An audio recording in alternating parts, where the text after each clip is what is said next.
कृष्ण, मुझे छुड़ाने में 14 साल लग गए तुझे। देवकी मां कह रही हैं, हे कृष्ण, ताड़का को तूने बचपन में मार दिया, 6 दिन का था। तृणावत को मार दिया, 8 दिन का था।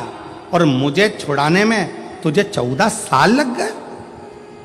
तू आज आ रहा है मुझे छुड़ाने के लिए? 14 साल के बाद क्या तुझे देवकी मां की याद नहीं आई? हे कृष्ण, तू मुझे 14 साल के बाद छुड़ाने के लिए आया है। कृष्ण कहते हैं, हां मैया, मैं तुझे 14 वर्ष के बाद छुड़ाने के लिए आया हूं। क्यों? हे कृष्ण, तूने मुझे छुड़ाने में 14 साल लगा दिए। 14 वर्ष, इतनी देर, इतनी देर। कन्हैया ने कहा, मैया, इसमें मेरा कोई दोष नहीं। कन्हैया बोले देवकी माता से, इसमें मेरा कोई दोष नहीं है मैया, इसमें दोष है तेरा। मैया, तू पूर्व जन्म में कैकई थी और तूने मुझे 14 साल के लिए वन भेजा था, इसलिए 14 साल तुझे यहां रहना पड़ा।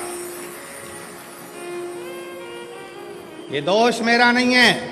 श्रीमद् भागवत कहती है, ये दोष कन्हैया कहते हैं देवकी मैया से, ये मेरा नहीं है, ये मैया तेरा दोष है।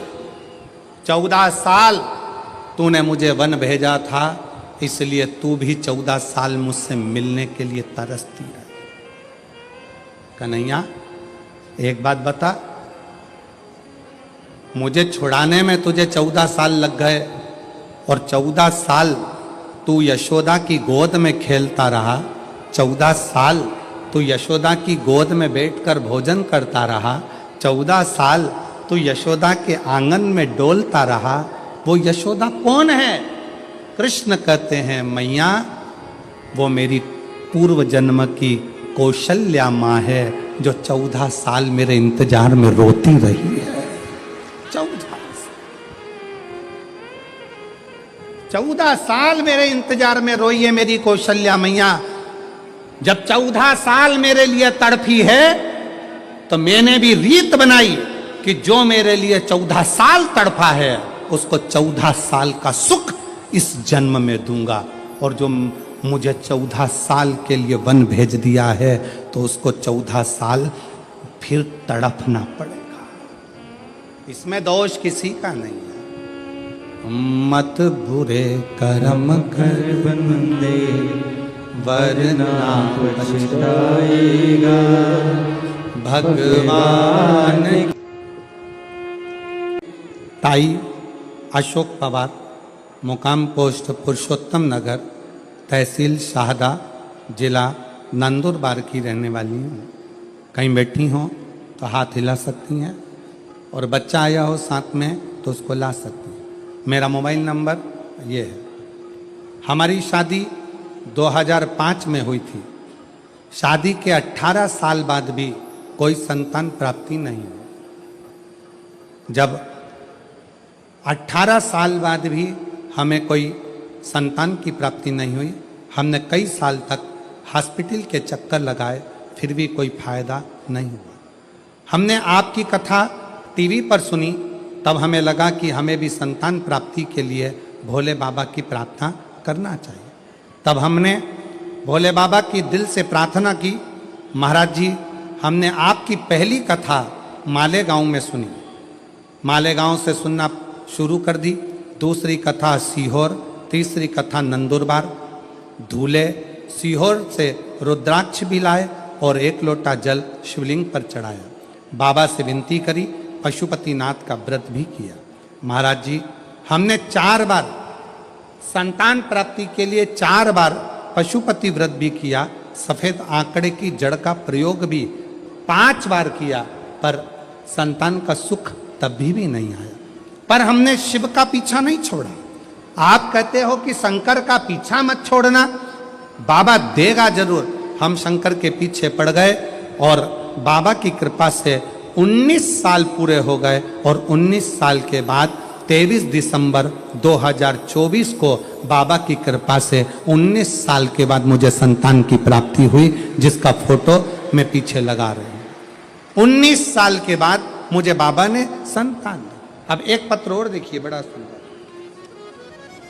मैं रंजना जगत सिंह रावल, गांव सारंगखेड़ा, तहसील शाहदा, जिला नंदुरबार। कहीं बैठे हों तो हाथ हिला सकते हैं। मेरी बहन की बेटी की शादी को 14 साल हो गए थे, लेकिन एक भी संतान नहीं थी। तो मैंने मेरी बहन की बेटी को शिव महापुराण में जो सफेद आंकड़े की जड़ का उपाय है उसको करने को कहा। पहले तो उसने मना कर दिया कि डॉक्टर का ट्रीटमेंट चल रहा है, पर डॉक्टर का ट्रीटमेंट करते करते जब वो थक गई, तब उसने विचार करा कि मेरी मासी जो बोली है मैं वही करती हूँ। और मासी का कहना मानकर फिर उसने 14 साल के बाद डॉक्टर की ट्रीटमेंट को करते करते बंद कर फिर सफेद आंकड़े की जड़ का प्रयोग करा। एक बार बेटी का गर्भ नहीं ठहरा, उसका विश्वास टूट गया। पशुपतिनाथ का व्रत करा तो भी उसका गर्भ नहीं ठहरा, तो विश्वास टूट गया। फिर उसने फोन करा, मासी मेरा तो गर्भ ही नहीं ठहरा। दूसरी बार मैंने फिर उससे कहा, वापिस पशुपति व्रत कर, सफेद आंकड़े की जड़ का फिर प्रयोग कर। शंकर जी के धाम गई, कुबेरेश्वर धाम पर प्रणाम किया। बाबा की कृपा ऐसी, वहां से प्रणाम कर आई, गर्भ ठहर गया। और बाबा की कृपा से बाबा ने ऐसी करुणा करी कि उसको एक नहीं, बाबा ने 2 संतान प्रदान करी। दोनों का फोटो मैं लगा रही, दोनों का फोटो लगा रही। आप लोग एलईडी पर दोनों बच्चों का फोटो आप देख सकते। एक नहीं 2 बाबा ने संतान दे दी। ये शिव की उदारता, ये शंकर की।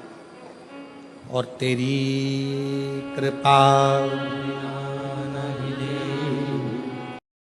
और गंगा बहा गए, गंगा बहा गए।